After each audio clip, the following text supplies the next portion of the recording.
The interaction is going to keep going here in a few minutes as we start to do what we do best during the meetups, and that is take the questions that all of you consider to be the burning questions of how to run your practice, how to get deeper into it or farther out of it, depending on how it's going. And these questions will be answered by the ambient intelligence in the room tonight.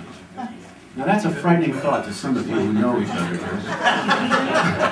But for many of you that are new, this seems like a possibility to learn something. It is, in fact, and it's an inspiring way to get some controversy. These questions are meant to be, and the answers are meant to be provocative and informative, and I'd urge us all to have differing opinions because none of us run our businesses exactly the same way from year to year or the same way as each other. So that's what we're built to do here tonight, is look at the diversity of ways people address issues in running their consulting practice. My name is Bruce Hazen, and I'm a member of IMC now for 4 years. This has gotten to be a bad habit that I do every summer, is running these and provoking people with questions. While working on a project with a client, you discover they are highly unethical. What do you do? If I found out before I'd signed the contract, and I just stopped returning their calls. And so It was that simple. never engaged. Never engaged. Okay. Preemptive strike. Anybody else?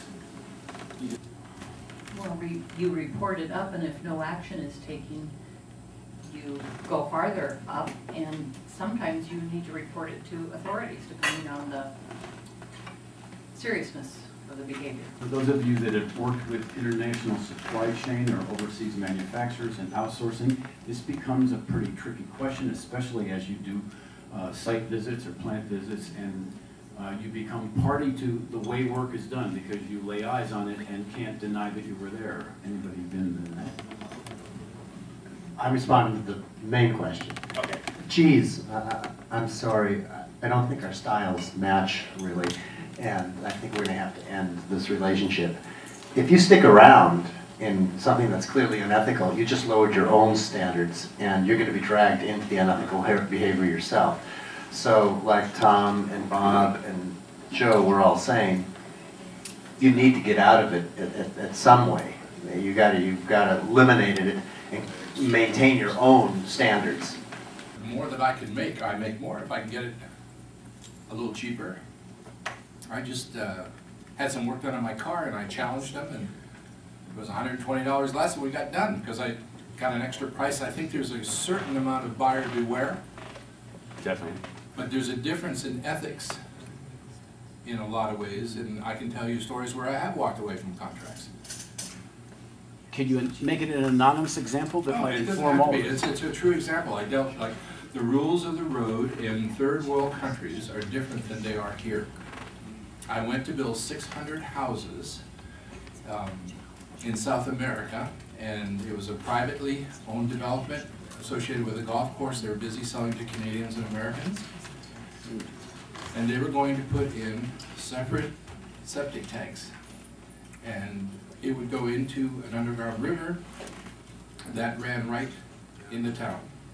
3.5 million people would have polluted water. They said to me, don't worry, we have a permit. We paid $65,000 for it. That was so big, I declined.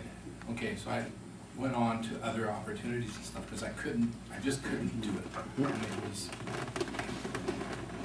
that's a big example. I still love my mechanic.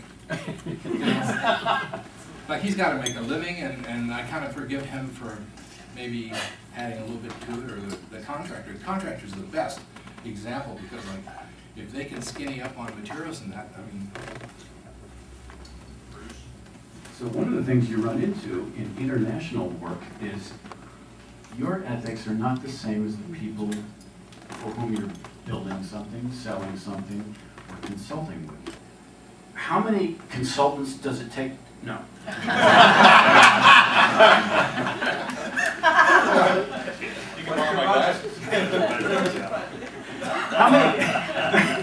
How many consultants are using value-based fees? And first, it's a two-part question. Just how many of you are doing it? And would any of you be willing to give us an example of the situation and how you how you determined the value-based fee.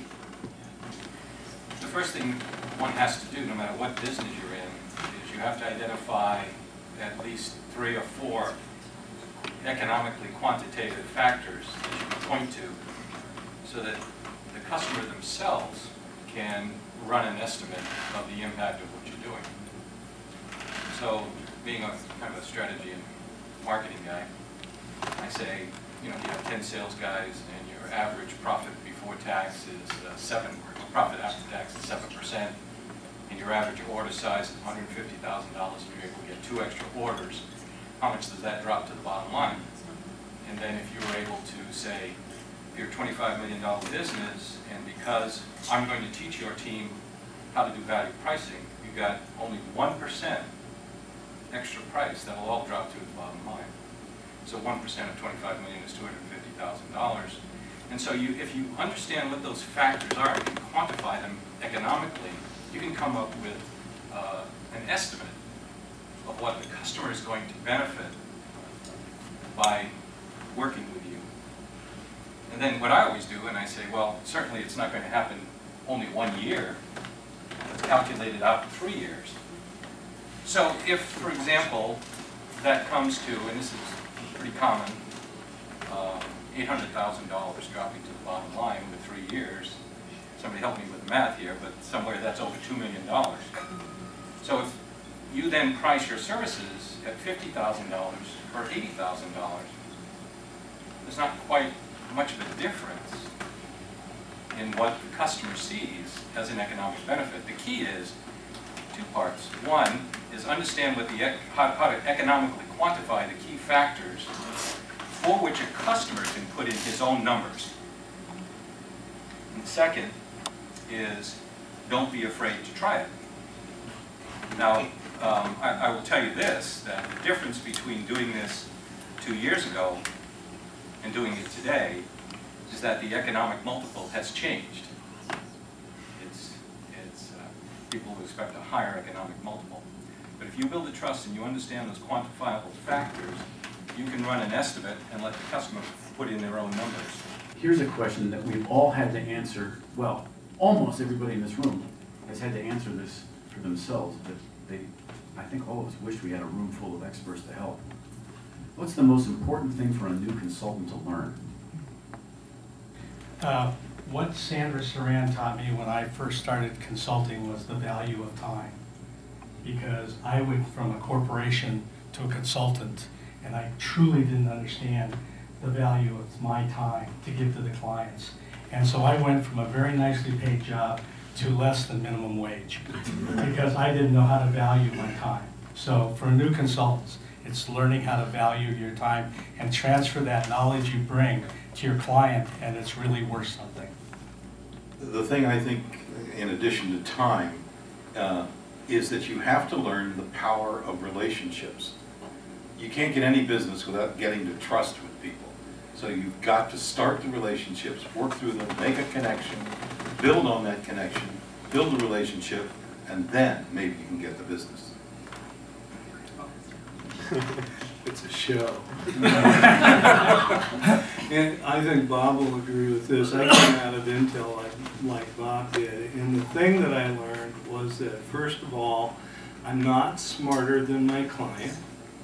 And 2, I better listen with all of my senses to what their issues are. Because they're going to come in and say, it's broken, fix it. And your job, at least this is the way I believe, is to figure out what's broken first, then go and fix it. Because at Intel, if it's broken, you fix it and figure out what's wrong later. One of the first most valuable lessons I think I learned was in every contact, in every relationship you make, deliver value. And don't do it quid pro quo, like if I give you something, I expect something back. Just deliver value. Be patient as you develop the reputation for being a person who can deliver value and help people out, then inquiries will start flowing to you. So deliver value, be patient.